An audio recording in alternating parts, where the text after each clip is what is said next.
It's about Ayub alayhi salam. And Ayub alayhi salam said something so strange. He said, he turns to Allah, he says, Inni massani ash-shaytanu bi nusubin wa adab. The devil has touched me. The devil has touched me with exhaustion and with pain, with torture. So he's a prophet, right? How can a prophet be touched by who? The devil. So we have to understand, what does he mean by that? What does he mean by the devil has touched me with exhaustion? What this implies is a couple of things. One of them that I want you to know for this discussion is that when a person is exhausted doing the good thing, when they're exhausted doing the right thing is exhausting. It's exhausting. And nobody around you appreciates it. They don't see that you're doing a good thing. And they keep undermining it. The shaitan comes, he doesn't just come to you. First, he comes to the people around you and says, say something that will completely demotivate this person. Say something that will break their heart. Say something that will crush their soul. Right? And they're not saying it deliberately. The shaitan kind of just whispers this idea to them. And here you were motivated to do something good. Like, for example, here's my favorite recent example.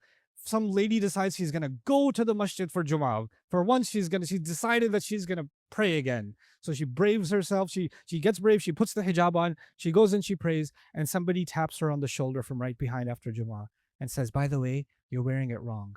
Your prayer didn't count. Right? They do that. So shaitan came.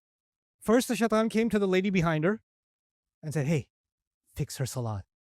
Let her know her salah didn't count. And make sure other people hear it. So she does it. For the sake of Allah, I'm telling you, sister. Amr bil ma'roof and nahi anil munkar. Since you are a manifestation of munkar yourself, fix your hijab because that prayer didn't count. Okay? Now the shaitan, okay, he's done his job with this lady. And this woman that took so much effort to come to the masjid, now shaitan comes to her. He says, you see why you shouldn't come here? People are so judgmental. You know, they're just bad for your deen. They're bad for your soul. They're bad for your spirit. You know what? I can't even deal with this judgment anymore. I'm walking out of here. That's why I don't wear hijab anymore. This is my truth. This lady got played by the shaitan, and then the lady in front also got played by who? The shaitan. And they bought, this one thinks they're doing a good thing, this one thinks they're protecting themselves. They both fell for his trap. And you know what shaitan does? The moment you feel exhausted and demotivated, nusub, he comes and hits you. He knows this is a weak point. Ayyub alayhi salam is doing the right. He's sick. He's not getting better. He's getting taunts from his family. He's living this miserable existence. And every time he's at the height of misery, Iblis comes and says, so your God loves you, huh? This is how Allah loves you. This is what you get for being a prophet. All those prayers, look at how you are. Look at how coughing up blood. Look at the boils on your skin. Look at yourself in the mirror.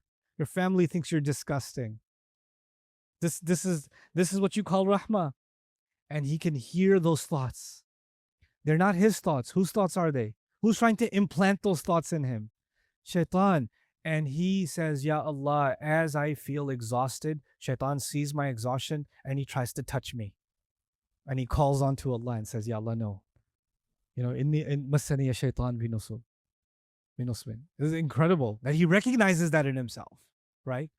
So we have to develop appreciation. And what that means is the one that will get in my way is actually going to be Iblis. He's not going to let me see that Allah is Ar-Rahman. Every time I'm getting close to appreciating Allah is Ar-Rahman and I go through any trial, he's going to take that trial and translate it into Allah is punishing me in some way. Allah hates me in some way. Allah abandoned me in some way. And then when it comes to learning the Quran, I don't want to learn the Quran. It's scary. I don't want to learn the Quran. Every time people have even come and told me, every time I start learning the Quran, something bad happens in my life. I've had literally people tell me that. Every time I try to learn the Quran, something bad happens in my life. Like, really?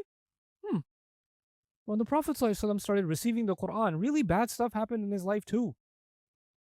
Every time Quran came, people hated him more.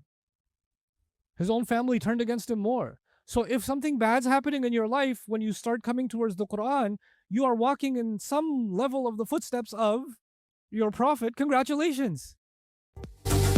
Of your prophet, congratulations.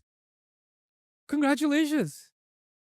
This is not cheap to come towards the Quran. You have to pay a price. Well, why is that a bad thing? But we don't see that. We don't see the appreciation of what price should you have to pay. People pay top dollar to go to a top university. People kill themselves to join the Olympic team. Kill their bodies.